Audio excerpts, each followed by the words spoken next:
we took a gamble on podcasts. It was very early in the world of podcasting. But what we liked about it was, well, you're listening to people you trust, but you get time with them, right? The AG1 products, as demonstrated, even though you did a superb job, Barbara, it's kind of hard to explain, right? It's a daily health drink. To me, it's a green liquid, and it's not hard to explain. It just kind of looks yucky. Green liquid that looks yucky. Okay, let's start from there. Hello, and welcome. You're listening to Marketing Matters on the Wharton Podcast Network. This is our weekly podcast where we analyze the latest in advertising, marketing, customer behavior, new product launches, branding, retailing, everything marketing. I'm Barbara Kahn, the Patty and J.H. Baker Professor of Marketing, and I'm joined by my co-host, Americus Reed, the Whitney M. Young Jr. Professor of Marketing and the Brand Identity Theorist. And today we have a very special guest, Paulie Dery. He's the Chief Marketing Officer at AG1, which is a global health company focused on foundational nutrition. AG1 is best known for its all-in-one greens powder that combines vitamins, minerals, probiotics, all sorts of weird stuff, but cool stuff that Americus probably knows about into a single drink.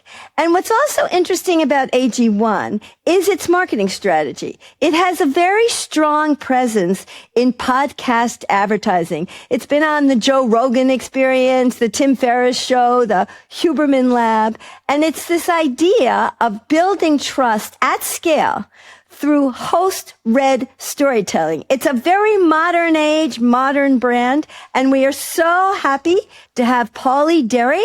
As I said, he's the Chief Marketing Officer at AG1, but he brings over 2 decades of brand marketing experience to this role. Before he went to AG1, he was the CMO of YETI, quite another cool brand, and he played a creative leadership role at Uber during its transition from a startup to an IPO. We're going to talk about how you build a premium brand in a very crowded category, how you do it at scale, how you can use podcast marketing to build trust and performance.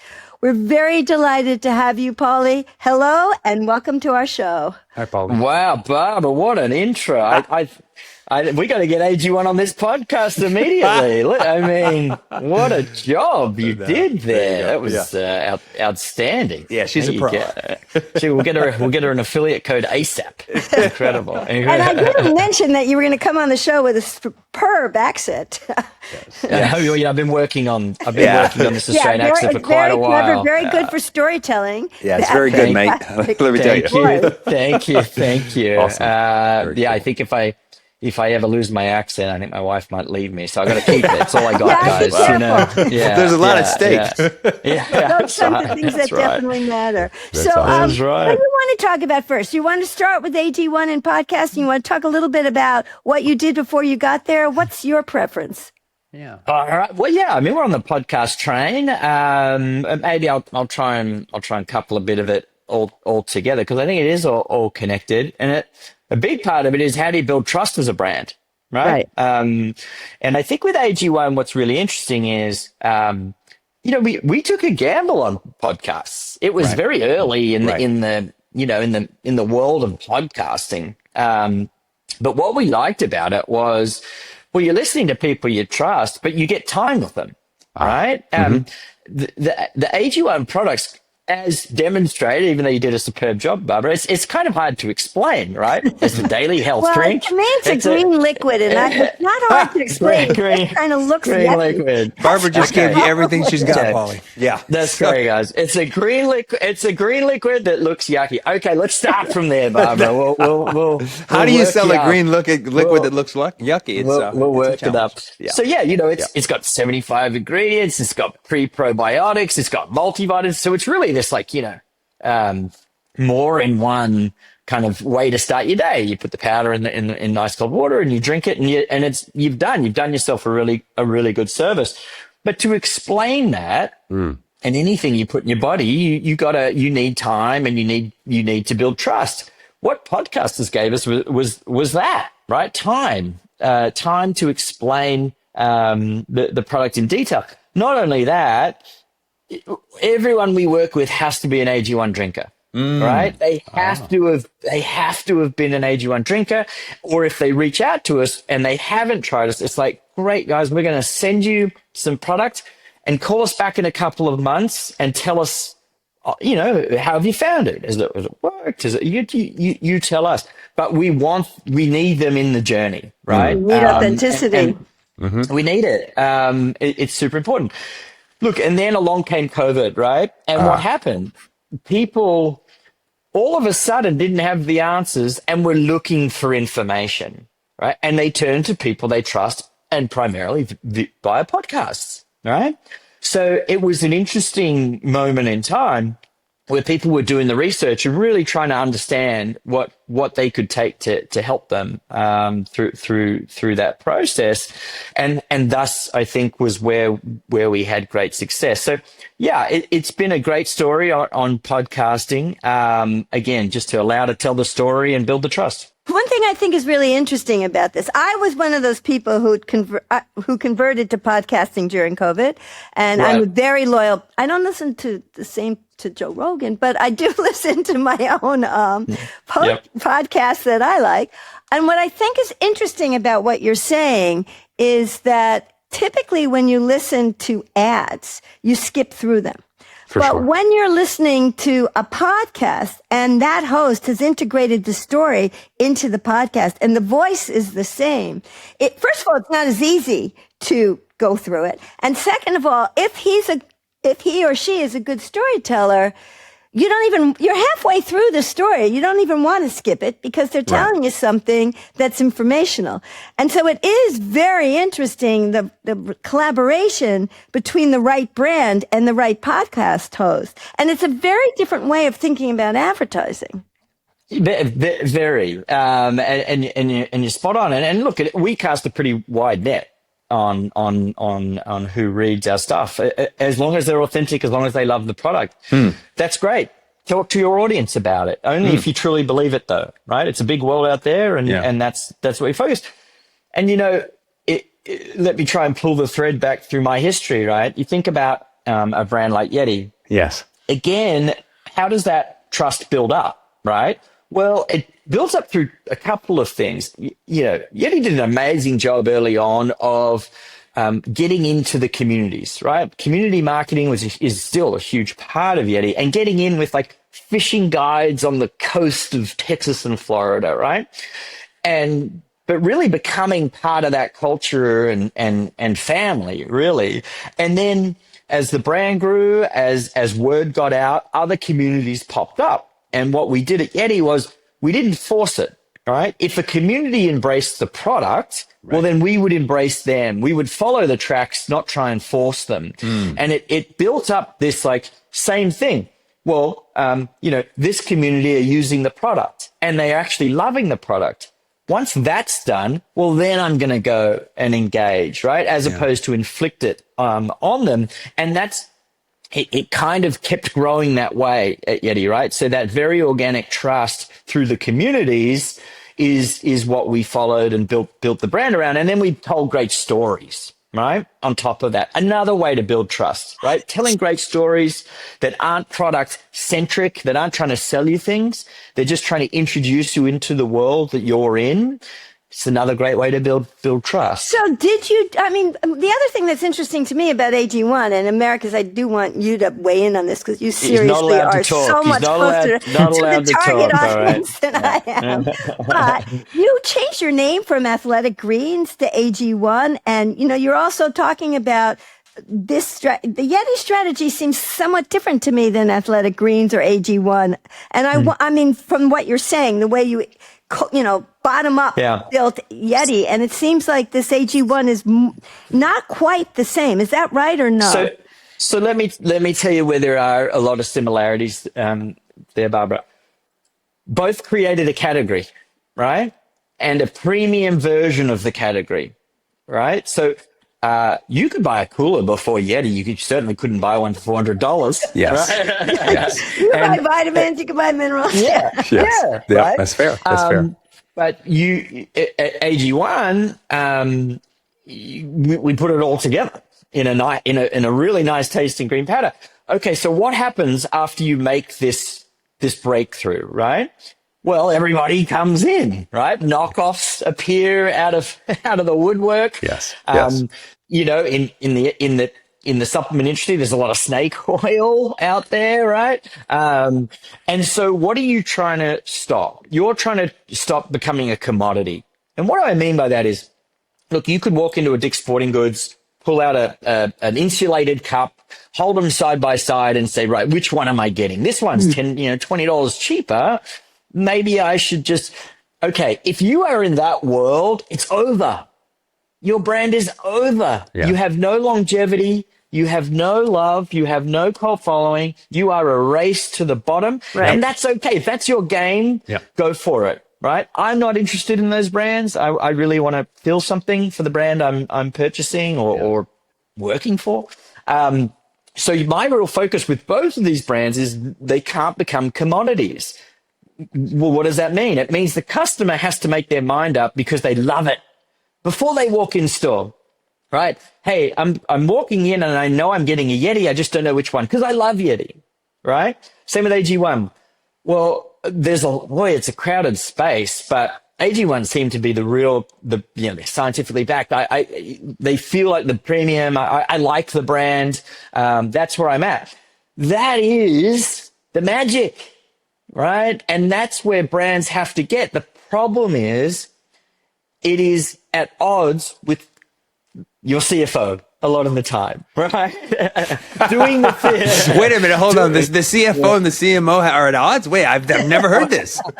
Well, any aspiring CMO out there, I think the first interview you got to have with any business is the CFO. And if you don't vibe, it's going to be very, very hard. I always say, look, you should want to join a brand or a business that wants to do this, right? It wants to be a brand leader. It understands the beauty of brand. It understands the beauty of what you do. It's like when you're with a boyfriend or a girlfriend, right? I'll be the one that changes them. I'll be the one that, no, you won't. They have to change themselves, right? Like it's going to be a miserable effort. Well, so to that line, why did you change the brand name? Why did you go from Athletic Greens to AG1? And when did that happen? Good question.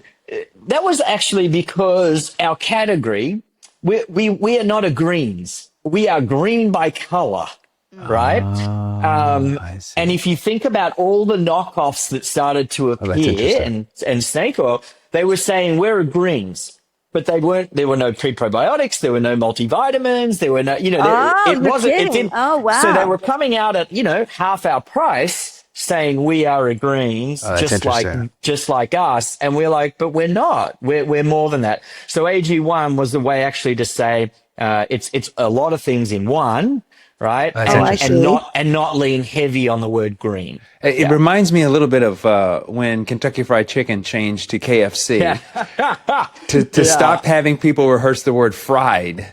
Whenever it's a tough one to swallow in the health regime. That's very interesting. Let me ask you this, Paulie, because I want to go back to the point that Barbara made about brand, because I'm hearing the word brand and the difficulty of the CMO to be able to show up with hard numbers, right? Because the CFO loves the hard numbers. They want to see like, what's this thing worth and what is the brand equity worth? Especially, by the way, in podcast advertising, which is brand new.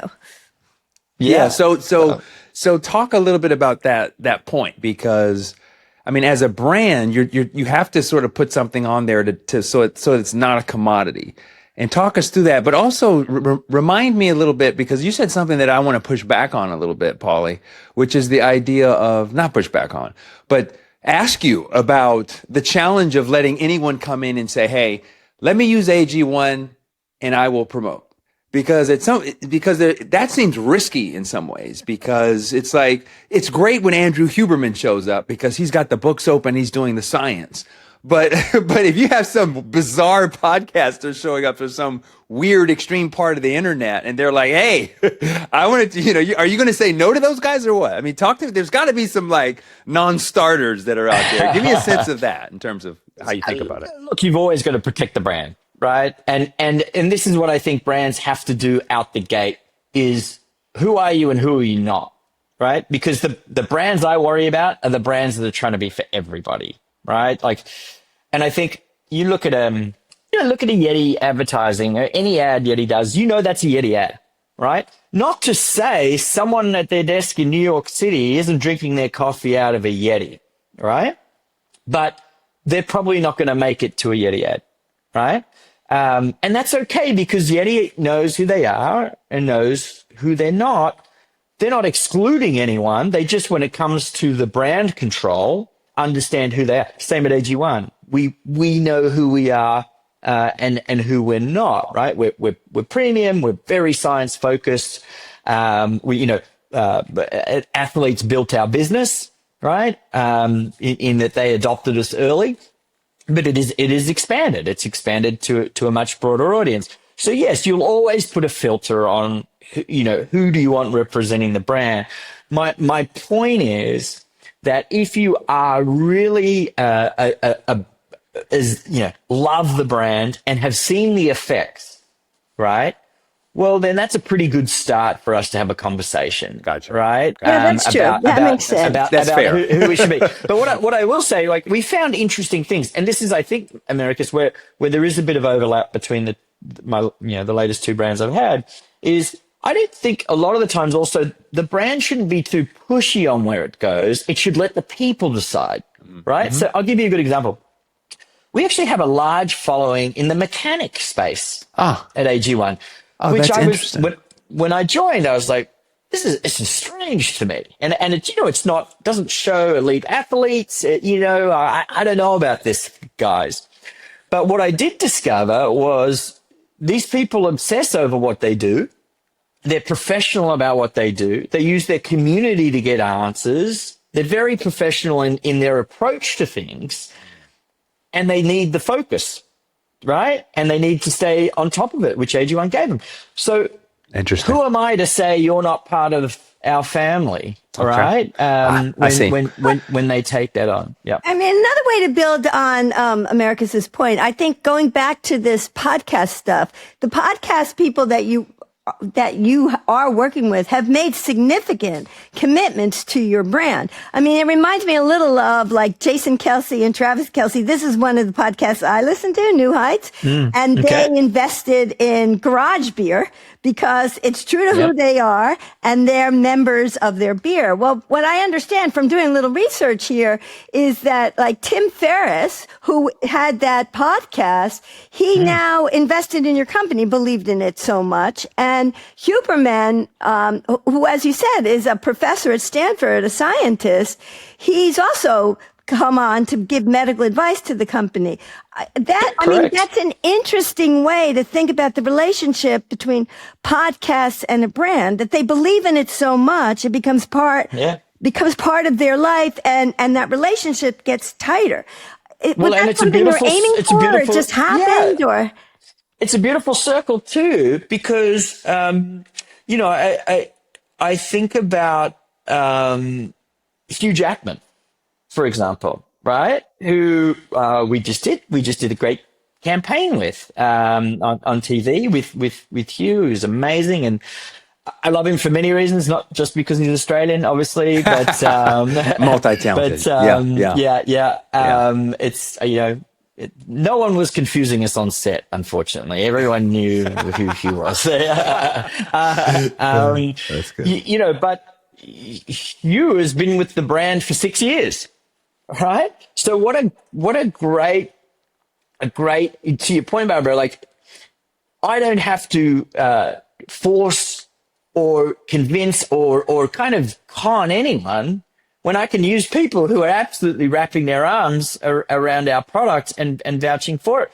Also, imagine you listen to a podcast that was repping a brand for 5 years, and then all of a sudden they take a check for a competitor and they're selling that other brand. Like, how would you be? You'd be like, well, hang on a sec. What happened here? Like, what, it just doesn't work that way. You need these people, who are emotionally invested, if not financially invested in what you're doing. That's spot on. I mean, this is kind of where I was going also. And I thought it was where Americus was going, because he always goes to this end on the metrics. It's like, how do you I said, like, what's different about podcasting advertising, and I've noticed this again in my own behavior, is it's not like an interruption the way ads are. It's really part of the podcast. It's part of the authenticity.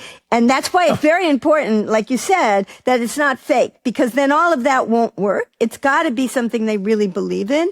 But then how do you measure? Can you measure the conversion rates from podcast advertising? Is it measured the way typically advertising dollars are measured? Absolutely. Absolutely. And it's another reason I really love the medium, is because it does a brand job and it does a growth job, right? Like, you may think, well, I listen to this podcast every week. So does everyone else, right? That it's the same community, same group of listeners. So why would you keep spending into this? Everyone's heard your ad week after week. Well, I like that. I like that from the brand. I'm not moving away from someone. We're in a relationship here. That's right? interesting. And I don't want to I'm not going to love you and leave you, right? I want that conversation to continually go with all your listeners. But there is a conversion aspect, of course. It's a great channel. So we measure it on both fronts. Are we occupying the right ears and minds, and are we converting? So yeah, it's a double-sided medium for sure. Look, people talk about metrics a lot with me. I have a metric back to our CFO, who's amazing, by the way. I will also, he is Australian, so maybe that helps. But and I had this metric too at YETI, but the key KPI for me is energy, right? And people say, well, what the hell is that? Well, energy is the brand of interest to people, right? And so when I turn up to one of our events, are people excited we're there? Are people excited to talk to me? Are other brands calling me during the week saying, hey, man, like, love what you guys are doing. Can we do something together? Yeah. Right? Now that's a marketing metric, kind of hand waving. That is it. Feel good about the brand. Yeah, but they also have discount codes too that they can look at and say, this came from that podcast. That's right. Well, we're not stupid, Americus, understood. You're right. Because you always say, well, you've got to prove the financials of it to prove it.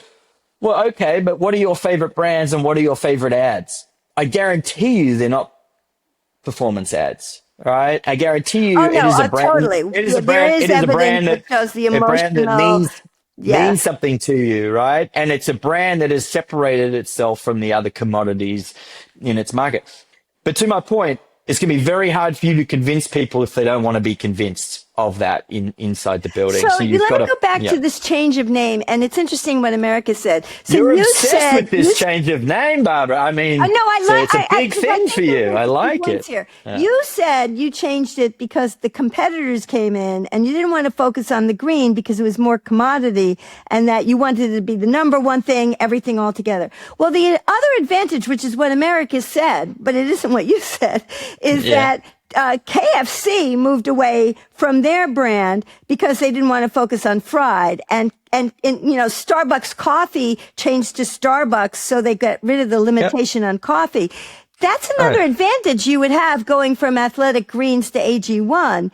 And I was wondering if that was part of the motivation at all, because you now can you're not limited to green liquid anymore. You can, if you're building a relationship with an athlete, on wellness or nutrition, with a brand name like AG1, you can go to things that are purple, you don't have to be green anymore. Was that part of it at all?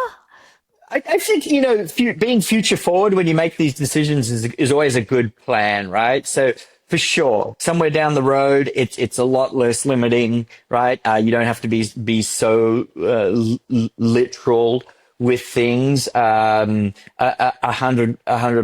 I think it's a great thing to do. We do have a sleep product. We called it AGZ. Oh, that's right. Cute. which was fun. And it's an amazing product. But yeah, I think, having the flexibility in naming and branding is smart. Like to your Starbucks point, it does open you up to be a brand, not a product, right? And I think that's So that. along the And I lines, think that so just let me finish on that, Barry, because one thing I think is incredible about AG1 is for 15 years we sold one thing and one thing only, and you could only get it D2C, right? You could only get it online, and that takes incredible discipline for a brand.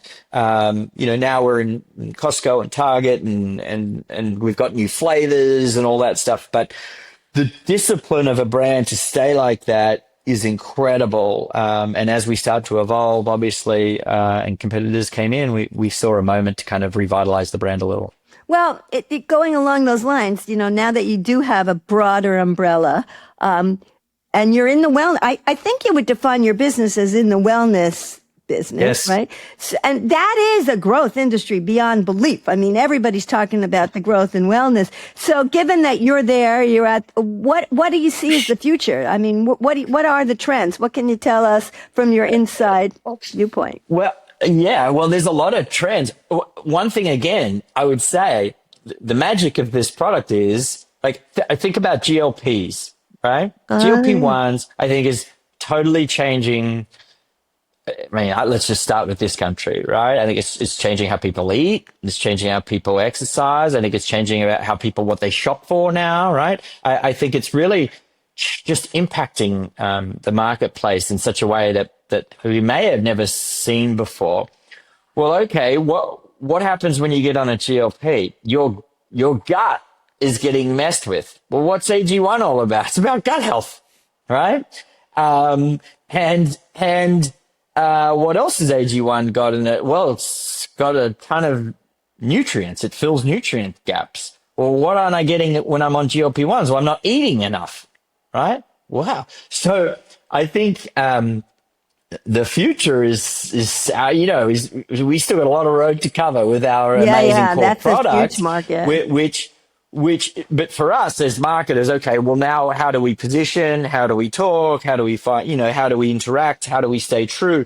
They're all fabulous challenges for us. Thankfully for me, I always say this, like, go work for an amazing product, because like I'm not a good enough marketer to work at bad products, like you gotta be really good to market a bad product. There's